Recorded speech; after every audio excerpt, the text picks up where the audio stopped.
Payne Stewart has been working hard on his game, on responding successfully to the pressure of contending, on solidifying his place as one of the best players of his generation. Meet Payne Stewart now on Golf Talk Live.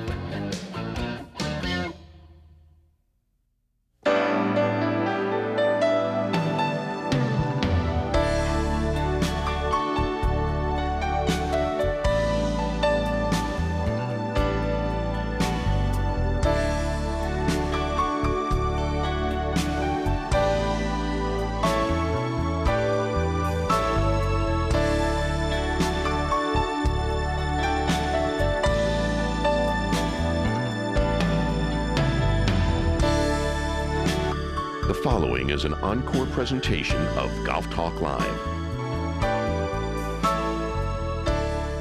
Because of the way he looks and carries himself, people understandably assume that everything comes easily to Payne Stewart. It's true that he was born to be a great athlete, but he didn't just fall out of bed with that glorious, delicious golf swing. He had the talent to play, but he also had the discipline, perseverance, and work ethic to build that magnificent swing and refine it over the last 25 years. His father taught Payne to play at home in Springfield, Missouri, where Payne competed with success in junior and high school golf. He was an All-American at Southern Methodist University and won the Missouri State Amateur. And then he went to work. He didn't qualify for the PGA Tour as expected in 1979, so he learned the realities of pro golf on the Asian Tour. He played there for 2 years, won twice, and met Tracy Ferguson, who would become his wife and partner. He's been knocked for not winning enough and for not dominating the game, even though no one's done that since the Tom Watson era. With 9 PGA Tour wins, including a US Open and PGA Championship, he's proven he can play consistently at world-class levels. But he's tired of the criticism that he doesn't win enough, that he lets too many tournaments slip from his grasp. Sometimes his attitude has gotten in his way. He's made great strides on curbing a tendency towards impatience. Payne is a field player, like Bobby Jones. Payne's swing is also reminiscent of Jones's move. Both employ full and free turns of the body, away and through the ball. They also share a similar taste in trousers. Payne wants more from his game, more wins, more championships. It's clear from recent performances that he's putting in the time, that he's focused on the process of winning. And as Payne would be happy to tell you, hard work has been paying off, and that's why it looks so easy. Welcome to Golf Talk Live. I'm Peter Kessler. Great pleasure to introduce you to tonight, Payne Stewart. Great to see you here, buddy. Thanks, Peter. Thank you. It's nice to be back. Well, thank you very much. Now, tell me, your toughest critic, of course, is your wife, Tracy. Does she think you're a great player yet? I think she does. And now my kids are my critics. You know, they've gotten to the stage where they're old enough to say, "Dad, why aren't you winning anymore?" Well, particularly true since you lost the first Little League game that you were the manager of just a couple of days ago. I know, and I do have to apologize to the Indians. That's the name of our team. I'm one of the assistant coaches, and you know, when we lose, it's always the coach's fault. It's never the player's fault. So I apologize, guys. I'll be there for you this weekend. Though we've got 2 games, one on Friday, one on Saturday. We're going to get them both. Go Indians. Do you think that people take you less seriously than you'd like them to because of the way that you look and project yourself?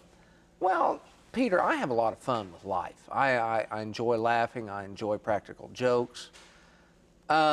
If people don't take me seriously because of that, then that's all right. I don't mind that at all. I hope that they think that I'm serious about my golf, because everybody's always saying, well, why don't you smile more on the golf course? Why don't you do this? Why don't you do that? Well, I guess it's not my nature. My dad always used to say, you need to smile more on the golf course. Well, you know, I'm focusing, and not everybody can be a Fuzzy Zeller and smile and laugh their way around the golf course. I do smile at times out there, but not all the time. You know, when Tiger Woods joined the tour, he caught the attention of a lot of people who worked a little harder on their game to make sure they kept pace. But in your case, I'm thinking that the guys that have your attention are the guys in their early 40s, like O'Meara and like Faldo and Price. I mean, if we go back to 1991 after you won the U.S. Open, and you look at all the guys who were then your age, you're as They still are my age. and still are your age, and you compare the records, you're right there. But in the last few years of you have only won one time. Seen O'Meara win a couple of majors, Faldo add to his record. Are those the guys who caught your attention? Well, probably more so Mark than anybody. To see what he's done this year, he's, what a phenomenal year. And it couldn't happen to a nicer person. I mean, for him to win the Masters and the British Open, if there's ever a player that deserved to win a major championship, probably Mark O'Meara, because he's a gentleman. He conducts himself very well on the golf course, and he's a class professional golfer, and we need more people like Mark O'Meara out on our tour. What's the difference in Mark, and what is he doing right now that you aren't doing right now? He's playing a lot more golf with Tiger than I am. I asked him, I asked Mark, I said, do you think that your game increased and got better in the last couple of years because you've been playing with Tiger so much? And he said, definitely. He said, because I wasn't going to let that kid kick my ass. So, here he goes. He raised his game to a level to compete with Tiger. Even though he doesn't hit it as far as Tiger, he learned how to compete with Tiger and beat Tiger, out at Isleworth and in these tournaments that we play. I mean, length isn't everything in the game of golf. And I can't hit it as far as Tiger, but I like to compete with him. If we think about the kind of closer he's become, for example, at the Masters, he birdies 3 of the last 4. At the British Open, he did about the same thing. What's the difference in his golf game down the stretch? Well, I think that I don't know that he ever worries about outcome. He gets in there, he gets himself in position, he relies on his mechanics, he relies on his ability, and lets it happen. He doesn't worry about, what happens if I do this? What happens if I do that? He just plays one shot at a time and focuses on that shot and does the best that he can on each shot. Your year reminds me a little bit like a great round of golf where you could find 2 or 3 shots that you could have been better. And of course, forget the 2 chip-ins and the 2 40-footers and the hole out from the bunker. But your year's been a little like that. It's been a great year and it's been a disappointing year, hasn't it? It has, Peter. When I went out to the U.S. Open this year, I wasn't a big fan of the Olympic Club, but I was going out there to play the U.S. Open, and I went out there with the idea, okay, you have to learn how to play this golf course in these practice rounds, develop a game plan, and stick to it, because par's going to be a hell of a score come the end of the 72 holes. And how are you going to come up with par at the end of 72 holes? I didn't. I came up 1 over par. So anyway, but I developed this game plan and I stuck to it, and I was very proud of that. I was proud of the way I conducted myself. I was disappointed I didn't win the golf tournament. I just wasn't far enough ahead going into Sunday, obviously, because I didn't play well enough on Sunday to win the golf tournament. And Lee Janzen did, and he played a wonderful round of golf. Out of the guys up at the top, he was the only person to shoot under par, and all the credit's got to be given to Lee on what he did to win the U.S. Open. That was a phenomenal round of golf.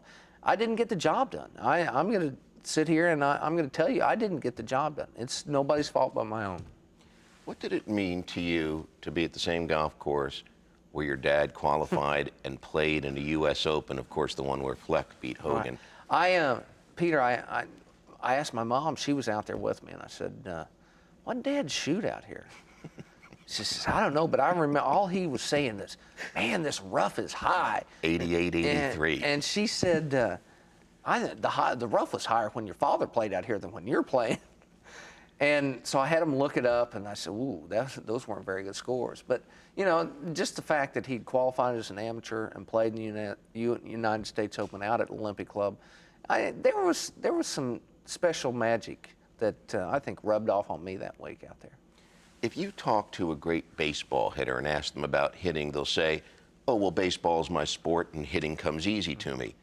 Do you at all feel that way about golf? I do. And golf's come very naturally to me. My swing has come very naturally. And after I won the U.S. Open in '91, I didn't realize that I was at the peak of my profession. I wanted to get better. And I asked my swing coach, who I trust with everything, Chuck Cook, and I said, Chuck, what can I do to get better? And he says, well, I think for you to become more consistent, you need to take the loop out of your swing. Well, that was my feel, you know, and so in wanting to get better, I agreed to try this, and it didn't work for me. And we both realized that, and we're back to swinging the way that Payne Stewart swung back in the late 80s and early 90s and his whole life. And I'm producing again, you know, and it's a lot of fun to be in the heat of the battle again. When we come back, we'll revisit the 89 PGA and we'll revisit briefly the 91 US Open, and we will do that right after this. Don't go away.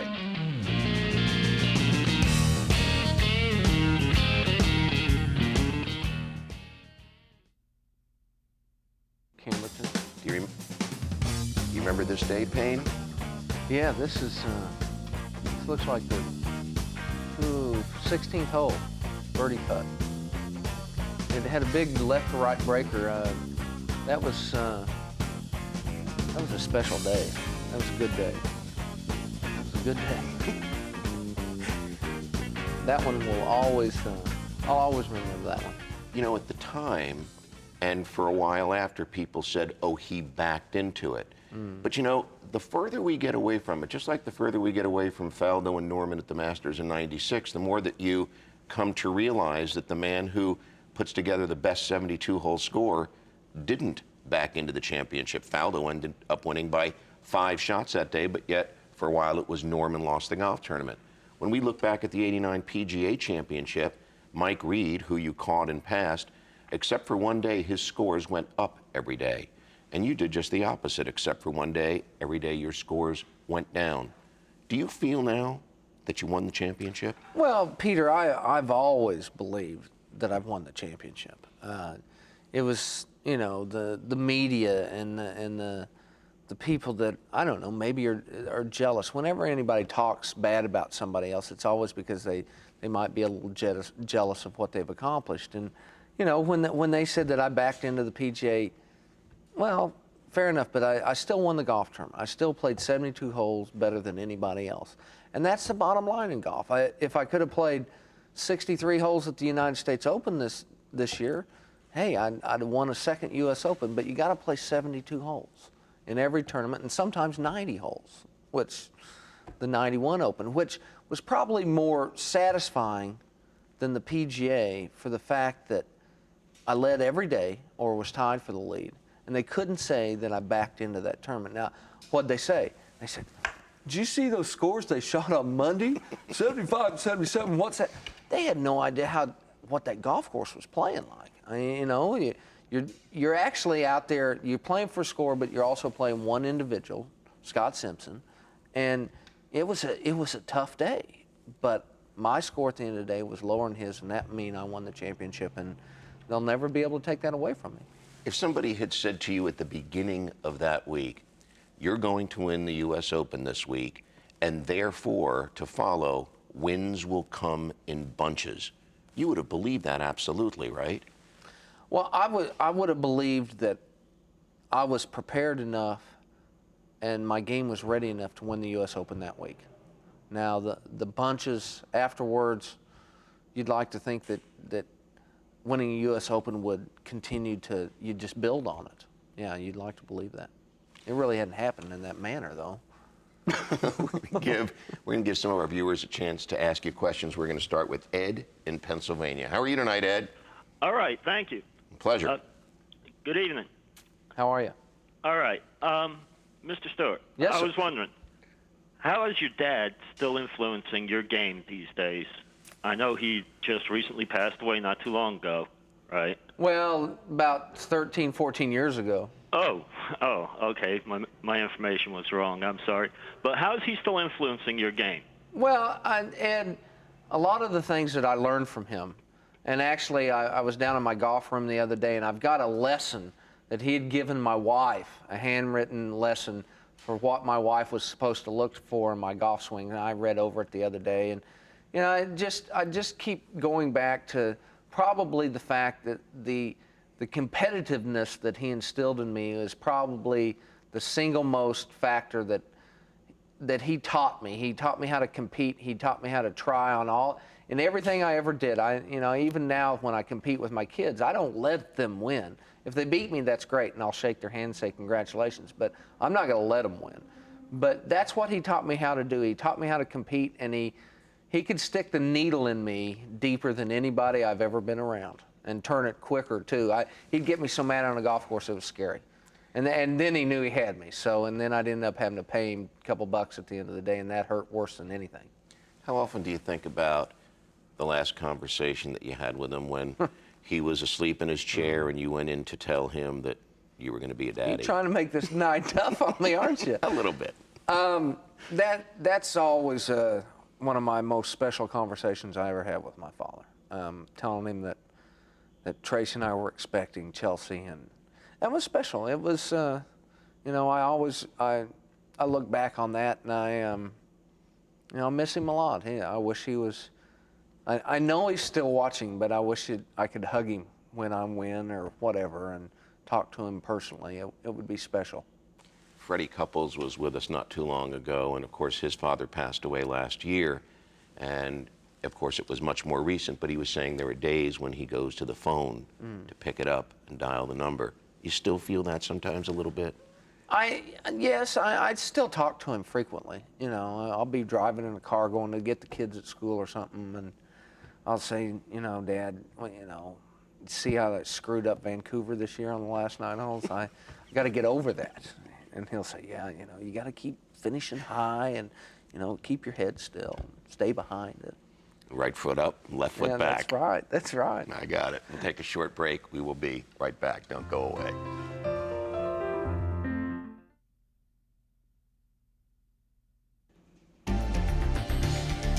You want to tell us about this, the 12th hole? Well, it's actually one of the few fairways I hit all day long, and until I got up there, I didn't realize that they'd recently added a bunker to the golf course, one of the few fairway bunkers that exist out there. Very small fairway bunker. It was a very small fairway bunker. And that's the first time I've seen this, really. I have not watched the U.S. Open highlights from this. And right here, I went back and got a 9-iron, and I played a bad shot. This was a bad shot. I'm trying to hit it at the left front of the green and came up out of it. It's kind of sloping away. I hit a bad shot, and right after I finished, right now, Tom Meeks, the USGA president, came up to me and said, "That's a bad time." And I said, "What? What do you mean it's a bad time?" He said, "That's your first bad time." I said, "Oh, really?" And so I said, "Well, what happens if I get another bad time?" He said, "That'll be a one-shot penalty because you guys are out of position." I was flabbergasted. I was absolutely flabbergasted. I'm in the last group of the U.S. Open. Now, granted, you understand that there's media and all these people that you have to cater to get in before you can play each shot. You get to a tee box, you're ready to play. Here comes all the media in. All the guys that want to take pictures, all the walking media. So you got to wait for them. Now, apparently I didn't realize that Tom Lehman was practice putting on every green on the front 9. Now, to my ignorance, I didn't know that we were allowed to practice putt. So, that's kind of my ignorance, but that's all right, But, to come up in that situation, right after I played this shot into the bunker up by the green, it was a horrible shot. Now I'm trying to win the golf tournament. He goes, "That's your first bad time." And I got up in the bunker, and my caddy's going, "Now just slow down, you're all right, just slow down." And I get up there and hit it and make bogey, and then it really affected me on the next hole. I did rush my tee shot on 13. If I'd thought about it a little longer, I think I'd hit the 6-iron instead of 5-iron, but in that situation, I went ahead and hit the 5. It was a good-looking shot. It went right over the pin, but as hard as that green was, it was a 6-iron shot. And Tom Lehman took forever on that tee, and I'm looking over at Meeks going, like this, what's going on here? So as soon as we walk off the tee, he comes up and tells Tom Lehman, "That's your first bad time." Well, now, I think that the rules of golf you have to abide by them. But I think in certain circumstances that there has to be a leniency given, especially in a situation such that we're in, that all the gallery, all the people, you know, it happened to Tiger and I at Disney a couple of years ago when Tiger won the golf tournament. We're walking off the 15th tee, and Mark Russell, one of the PGA officials, comes up to us and says, "You guys are out of position. I got to put you on the clock." I'm going, all the gallery's following our group. We got to wait for them to get out of the way, get settled before we can play. There's certain circumstances, the rules of golf have to be bent a little bit. Not broken, but just bent. And that's my opinion. Now, I don't know if anybody else would believe that, but that's what I believe. Well, sometimes the USGA does that. For example, just a month later when Sari Pak was beating really? Jenny Chisira-Porn. Did she take for an hour playing that shot out of the water, or was it 15 minutes? You know, somewhere between 8 and 15 minutes. Well, there you go. Did she get a bad time? I don't think Tom Meeks walked up her and said. Well, she got a horrible time. It's just that nobody said anything to her. Well, see, and that's the situations are the same, aren't they? Really? We finished, and the network television had 15 minutes of fill. You know, and you know how that works. They don't really particularly like to have 15 minutes of fill. So next time I see Tom Meeks, we're going to have a little chat. Now, deep in your heart, now that a few months has gone by, is a sand-filled divot ground under repair? Definitely. It always has been in my mind. In my opinion, if they're going to make a conscious effort to repair an area, whether it be a divot in the fairway or whether it be a tee box, whether it be a piece of sod, they've taken a conscious effort to repair the golf course. That is ground under repair. But where would in my opinion. Ultimately, though, where would you draw the line between a divot hole that's filled with sand and the point at which it's fully repaired? I mean, you know. Well, in a tournament such as the U.S. Open, or the Masters, or the British Open, or any of the majors, you have a walking official with you. In my opinion, since you have a walking official with you, you should be allowed to ask him, do you think this is deemed ground under repair? Being that they've chosen to select to fill these divots in. It had been much better if that divot had not been sanded, because the ground got so hard out there. But I didn't know the depth of the sand. And you're not allowed to stick your finger in there and say, whoa, that's an inch deep. You know, I'm going to have to play it a little differently than it's a quarter inch. So, you know, I've stood up in our meetings at the tour and told Tim Finch, I said, why don't we show some initiative, take an initiative, and make the rules and say, that's ground under repair. Oh, well, we can't do that, you know, so. That's where I stand on it, folks, you know. There's no beating around the bush with you. Let's see what Ken in Iowa wants to ask. Hello, Ken.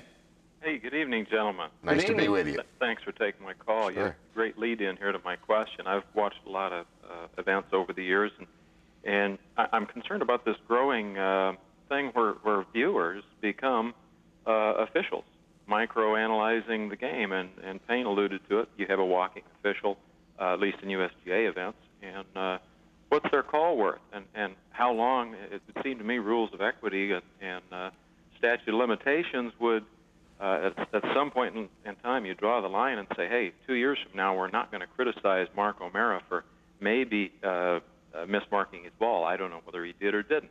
How about Lee Janzen being disqualified here recently? Where does the official? We have USGA officials, and we have a couple million viewers out here calling shots.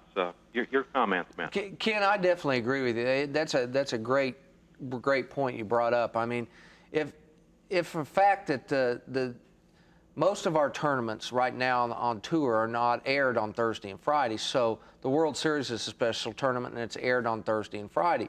If that had not been aired, just as the Paul Azinger down in the rocks at Doral had not been aired on Thursday, Friday, the person at home that called in and said, Lee Janzen stood over that too long, or Paul Azinger grounded his club in the hazard, or whatever, those would never existed, been never brought to the attention of the officials, and the penalty would have gone unseen and they wouldn't have been disqualified.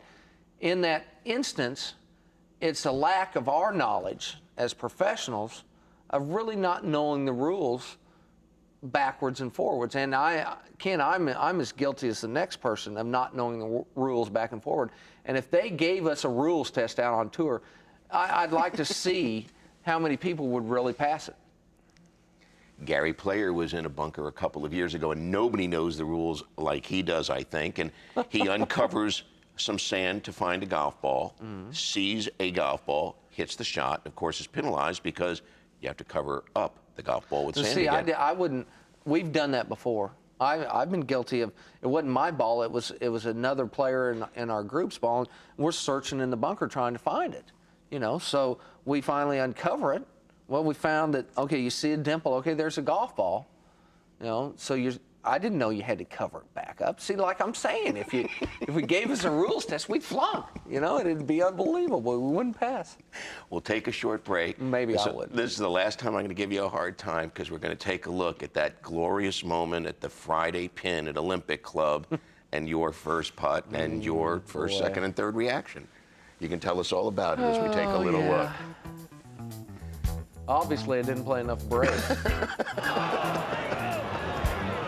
See, now I thought that was going to stop about 4 foot below the hole. We noticed. Have you seen this again? No. Are you going to be speaking to me after today? Well, I don't know that I'll ever come back to Golf Talk Live. You're treating me with such disrespect. I guess that green was fast, huh? You know what? It was funny that I went up after this happened, after I putted out, after I ended up 3-putting 12 feet. I went up and putted out, walked up my walking official going through up to sign my card, and I said, don't you think that pin was a little ridiculous? Yeah, we heard you. We'll pick it up when we come back. Don't go away.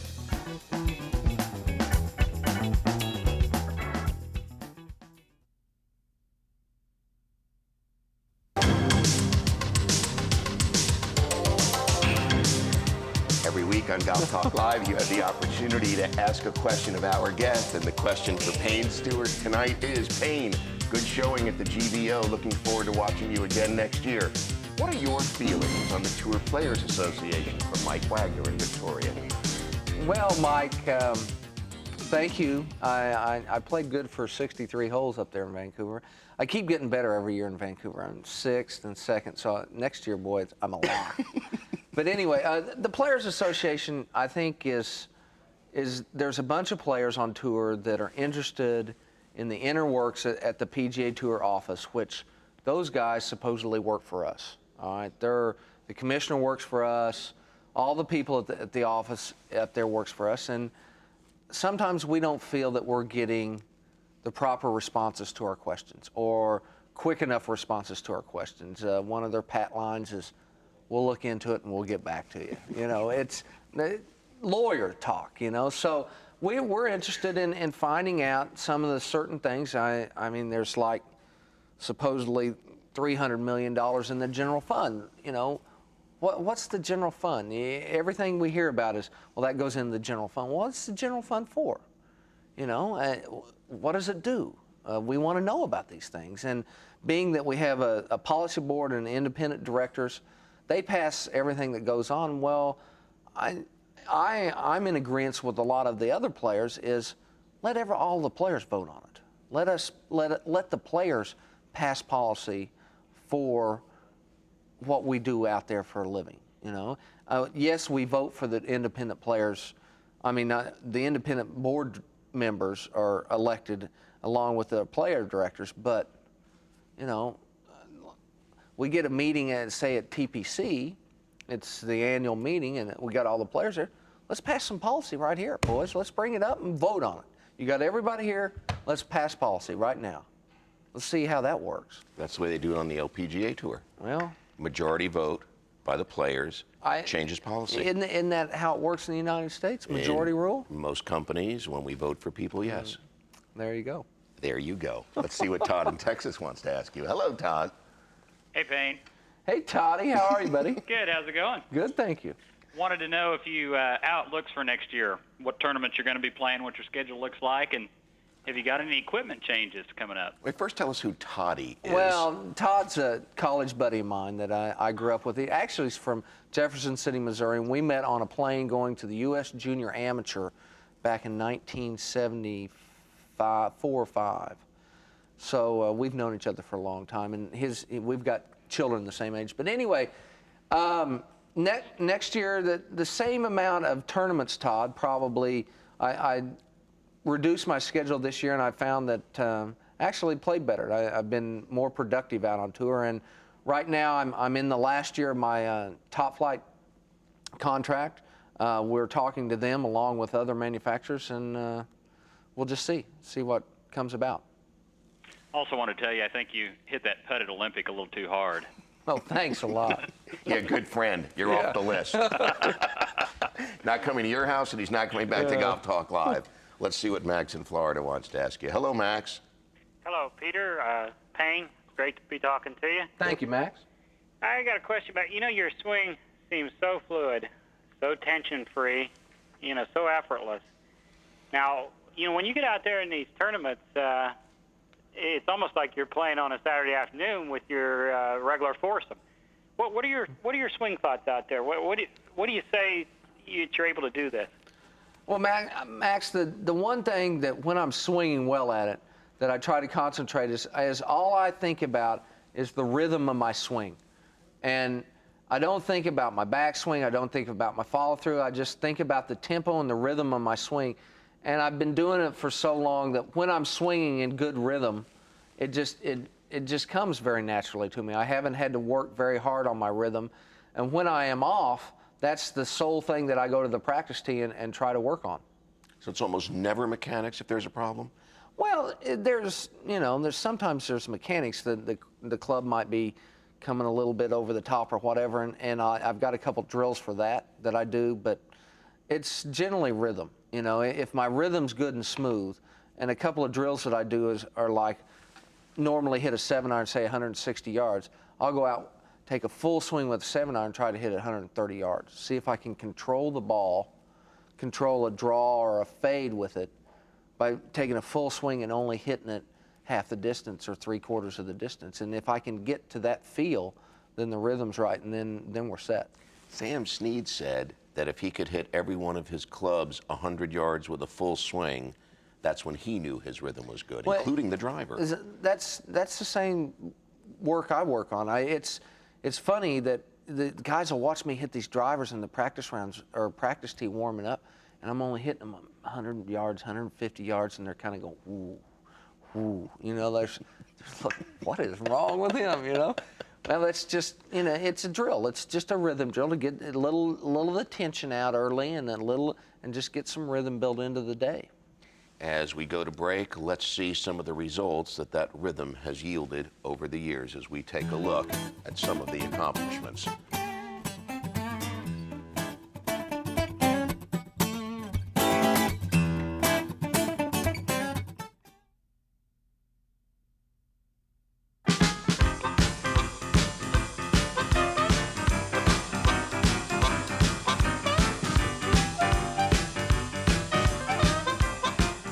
See what your buddy Mark in Toronto wants to ask. Hello, Mark. Hello, Peter. How are you, Mark? Looking colorful tonight with that tie, Peter, I got to admit. Isn't that a good-looking tie, Mark? That's actually one of those Payne Stewart collectible ties. Well, that's what I thought. I never go anywhere without it. But I wanted to ask you a question, Payne. Before I do that, nice tie. Thank you. Before I do that, I agree with you wholeheartedly on your discussion with Tom Meeks. You get up to the tee, then you got the score, then you got the guy with the sign, then you got a writer, then you got 14 photographers, and you're trying to hit the ball in the lead group.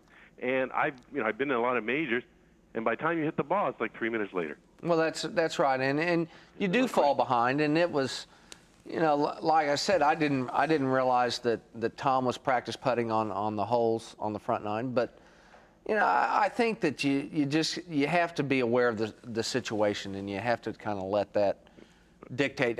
Maybe the right thing to do is come on, guys. You're a little bit out of position. You think all it's got to do is radio our official in our group and say, ask them if they can speed up a little bit. I agree with you.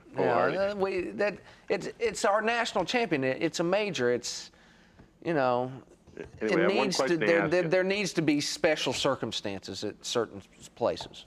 Your plus fours are commonly called knickers.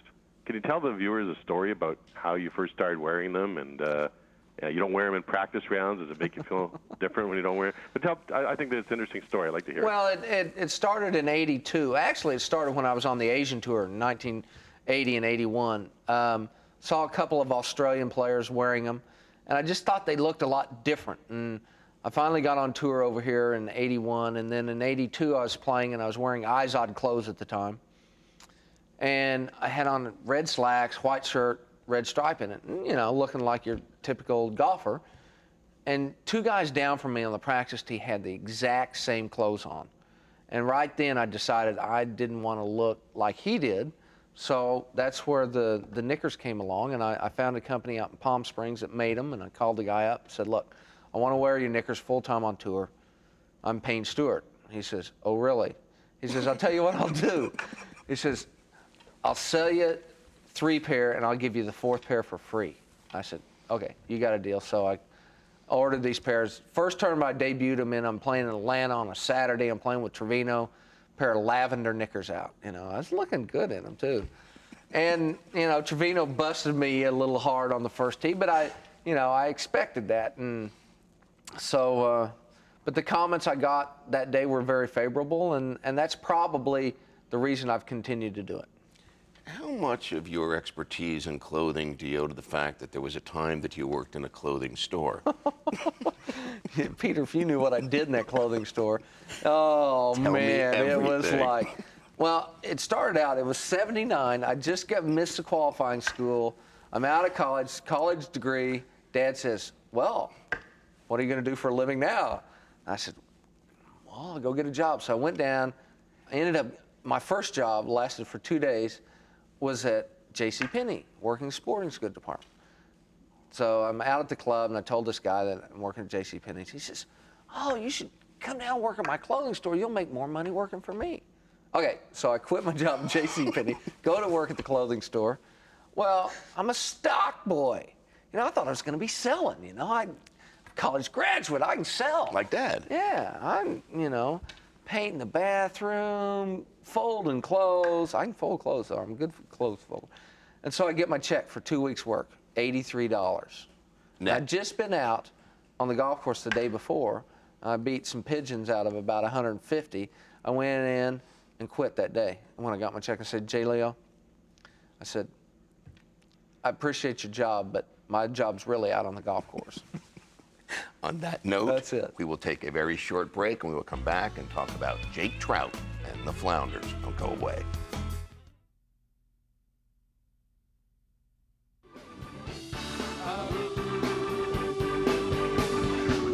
Them square groove golf clubs show can spin the ball. They can make it dance from anywhere at all. I never did use them though, because I never thought it was fair. Hitting out of that deep stuff like it wasn't even there. Wow, square grooves are going. Wow, square grooves are going. Wow.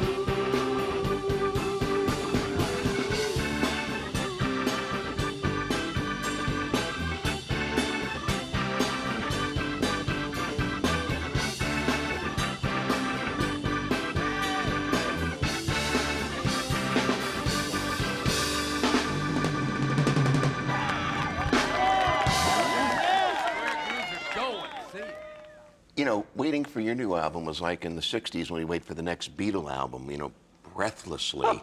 What's the status? I have to know. It's in the stores. It's Jake Trout and the Flounders, folks. Rush out and get them because they're hot. They're hot. They're going right out the doors pretty quick. Tell us about the album. It's a great album. We've got some old classic rock and roll stuff that is phenomenal. That the sound quality of the music's great. The lyrics are phenomenal. Peter does a wonderful job singing. I mean, very impressive job singing on the album. And we've got some nice backup people such as Glenn Fry and Stephen Stills and Graham Nash and Darius Rucker out of Hootie and the Blowfish and Alice Cooper. And then some of the intros are absolutely hilarious. Got Arnold introing songs, Chichi Rodriguez, Clint Eastwood. They're it's a timeless album. It's collector's. Timeless. Is it? You told me something about it being interactive. What is that about? Well, we've got it's an enhanced CD. So if you put it on your CD-ROM, you can pull up this. There's a chat room that has all the different interviews with these rock and roll stars that are on the album, and then it's got golf lessons from Peter and Mark and I, and it's really unique. It's quite unique. What's the name of the new album? Jake Trout and the Flounders. Just Jake Trout and the Flounders, like the White Album, the That's Beatles. it, that's it. No nonsense. Robbie in Tennessee, what are you thinking about? Hey, Payne. How you doing, Robbie? Doing real good. I got to tell you, I'm probably your biggest fan and have been for about 13 years now. Thank you. And I got a couple questions. Number one, there's no question I believe you got the greatest swing in golf, but what do you think's kept you from the winner's circle here the past few years? And my second question would be, where can I pick up your clothes? I love the fashion. I just hadn't been able to find them in Tennessee.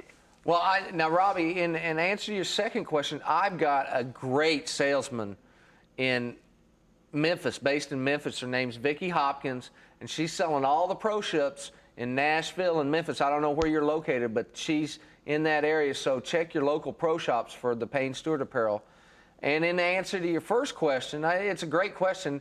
I wish I knew what was keeping me out of the winner's circle. I was telling Peter earlier that I played up in Vancouver. I played 63 golf holes really well. I saw the shot I wanted to play. I pulled the club. I executed the shot. And then the last 9 holes, you got a chance to win the tournament. I started thinking about outcome instead of what I needed to do to get the job done. I started seeing where I didn't want to go, and I didn't trust myself. I mean, that's just the bottom line. I was there, and I forgot about doing what it took to get the job done, and that was doing what I did the first 63 holes. And so, anyway, life will go on, and I'm going to have a chance to win one of the last 5 tournaments I'm playing this year, and I'll probably knock it off. You know, you say life will go on, but secretly and seriously, you've worked very, very hard lately to elevate your game to the highest level that it can go, and you're thinking about Ryder Cup and those kinds of things, aren't you? Well, Peter, you're definitely right. That's always been one of my goals, is to be on the Ryder Cup team, and I haven't been on the last 2 teams, and they've lost. So that's my story, and I'm sticking to it. You know, I figure, and there's so much that goes on at the Ryder Cup that is not just golf oriented. Since we don't play team sports, you know, golf's not a team sport. You got to have people that know how to motivate people and to keep people from getting down, from playing bad or getting beat or whatever. And I'm that person. I'm a motivator. I get involved, and I love to play. And there's nothing that gives me more pride than being on the Ryder Cup team. As we go to break, we're going to hear from that famous rock and roller Arnold Palmer about the Timeless album. Let's see that right now as we leave you for just a moment. Well, I don't want to take all the credit for their talent, but first I had to teach them to play golf. Then I had to teach them to sing, and then I taught them to play various instruments, none of which they do very well. I want my dream.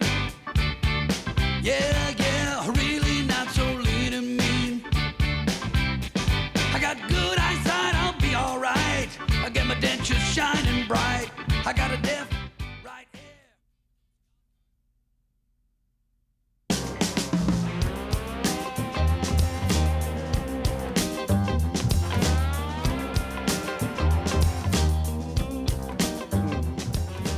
I've never asked so many serious questions with a smile. Tell me about the time that you spent in San Francisco during the U.S. Open with your mom. Oh, it was great, Peter. She tries to make it out to a golf tournament here and there, and she's been all over the world with me. And, you know, it's special. I think it was special that my father had played there, and she was out there with him, and she was out there with me. And, you know, the last couple of nights, man, we just came back to room service and watched some movies on TV and just had a really nice time together. How often do you talk to her on the phone? She'd probably tell you not often enough, but I got out of that shower tonight, and I remembered I hadn't told her that I was going to be on it, and I call her up, Mom, hey, I'm going to be on Golf Talk Live tonight, so you better order it, you know. She's kind of only has the Golf Channel when her son's going to be on. tell me what's going on with your daughter Chelsea and son Aaron. Oh, my daughter, she's in 7th grade and playing on the 8th grade volleyball team at First Academy here in Orlando. And she's going to be a teenager in November, which will be a new experience for her mother and I. And my son is, you know, the apple doesn't fall far from the tree. That's not good. No, it's going to be scary as he gets older. He's 9 years old and just full of a lot of energy. It's funny, it really runs in the family, right? Your dad used to sit in the stands when you played games as a kid and scream. And didn't he get penalized once? Oh, yeah, he got a technical foul on our 8th grade basketball team, and I about got thrown out of one of my son's baseball games 2 years ago. But it's hard to get a technical when you're sitting 30 rows up in the stands, is it not? Not for my father. His voice carried really well, and I've got that trait, too. And you love to be at home, too, don't you? Peter, I've been at home this whole month. Since Vancouver, I have not touched my golf clubs. I've been a father, taxi cab, a husband. You know, it's been great. I played in Todd Woodbridge's, he had a tennis tournament this morning. My wife and I played in it. And my kids, I got home and my son says, yeah, I got a father for a month. I said, what do you mean you got a father? You got a father for life. I just happened to be home for a month, you know? And, you know, a lot of people don't understand how much we're gone from our families, and that's really the hard part of our business. And my children and my wife asked me to cut my schedule back a little bit at the start of the year. My son says, Dad, just go out and play better. If you're only going to play 15 terms, just go play better. Boy, they don't care. That's easy. Everybody's a straight shooter in your family. They cut right to the quick. There's no beating around the bush. If I promise to be nice to you, will you come back again? Yeah, I got to get even. It's great to be with you. Thank you, Peter. Thanks so much. Good luck the rest of the year. My pleasure. Thank you. Thank you for being with us. We'll see you very soon right here on Golf Talk Live. Good night, everybody.